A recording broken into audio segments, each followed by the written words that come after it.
Super கிச்சன்ல நான் உங்களை நம்ம இன்னைக்கு என்ன பார்க்க போறேன்னா பால் பாயசம் தான் பார்க்க போறேன். வாங்க பார்க்கலாம். வாங்க வீடியோக்குள்ள போய் பார்க்கலாம். ஒரு கெட்டி பாத்திரத்துல நம்ம வந்து பால் ஊற்றிக்கிறோம். தேவையான அளவு பால். லைட்டாக கொஞ்சம் தண்ணி ஆட் பண்ணிக்கணும். ரொம்ப தண்ணி ஆட் பண்ணக்கூடாது. லைட்டாக மட்டும்தான் ஆட் பண்ணிக்கிறோம். நாங்கள் ஆட் பண்ணிக்கிட்டோம். 2 டம்ளர் பால் அடுப்பு பற்ற வச்சு அந்த அடுப்பு மேலே இந்த பால் வச்சுக்கிறோம். பால் நல்லா சூடேறட்டும். கொஞ்சம் நெய் ஆட் பண்ணிக்கிறோம்.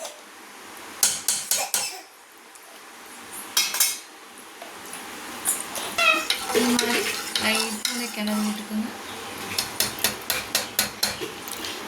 பாலில் நெய் ஆட் பண்ணியிருக்கிறதால நல்லா டேஸ்ட்டாக இருக்கும். இப்போ வந்துட்டு சர்க்கரை 2 ஸ்பூன் சேர்த்துருக்கோம். 2 ஸ்பூன் இப்போ ஆட் பண்ணியிருக்கோம். அதுக்கப்புறம் பார்த்துட்டு நம்ம ஆட் பண்ணிக்கலாம்.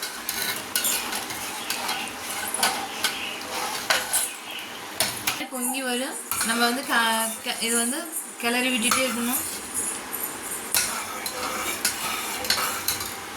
இந்த மாதிரி கலந்து விட்டுட்டே இருங்க.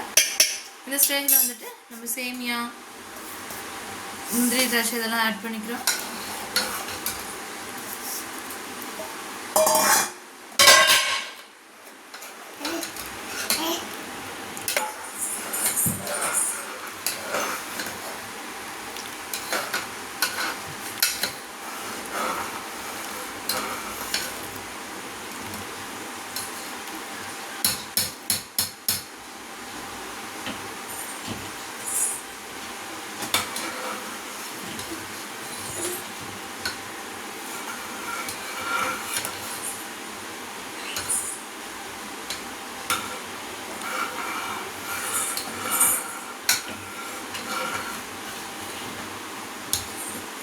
இந்த மாதிரி நல்லா கலந்து விட்டுக்கிட்டே இருங்க.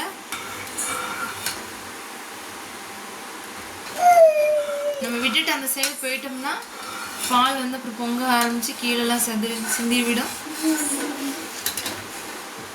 நமக்கு அப்புறம் வேஸ்ட்டாக போயிடும். அதனால பக்கத்துலேயே இருந்துட்டு நம்ம இந்த மாதிரி கலந்து விட்டுட்டே இருக்கணும்.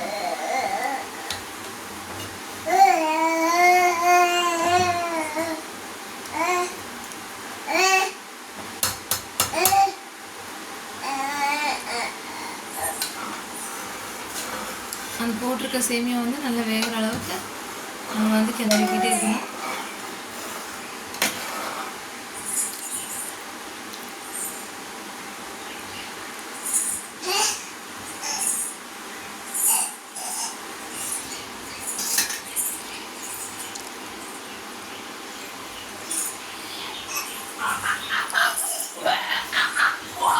இது நம்ம கொஞ்ச நேரம் வேக விடுவோம்.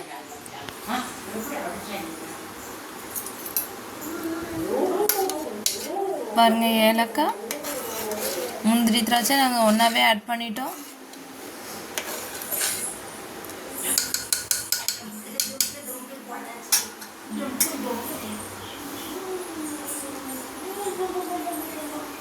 அடுப்பு கொஞ்ச நேரம் லோ ஃப்ளேம்லேயே இருக்கட்டும். எங்களுக்கு கொஞ்சம் வெந்திருக்கு. பாயாசம் வாசம் வீடே நல்லா கமக்குது. நீங்களும் செஞ்சு பாருங்கள். உங்கள் வீட்டில் இருக்க எல்லாத்துக்கும் பிடிக்கும். நாங்கள் 2 பேருன்றதால நாங்கள் அளவாக தான் வச்சுருக்கோம். அவ்வளோதான், பால் பாயாசம் ரெடி. வாங்க சாப்பிடலாம். நம்ம சேனலில் லைக் பண்ணுங்கள், ஷேர் பண்ணுங்கள், கமெண்ட் பண்ணுங்கள், சப்ஸ்கிரைப் பண்ணுங்கள். கூடவே பெல் பட்டன் அழுத்துங்க. அப்போ தான் நம்மளோட ஒவ்வொரு வீடியோவும் வரும். நாங்கள் 2 பேருக்கு அளவாக வச்சுருக்கோம். உங்களுக்கு எவ்வளோ வேணுமோ அந்த அளவுக்கு நீங்கள் வச்சுக்கோங்க. நெக்ஸ்ட் வீடியோவில் பார்க்கலாம். பாய்.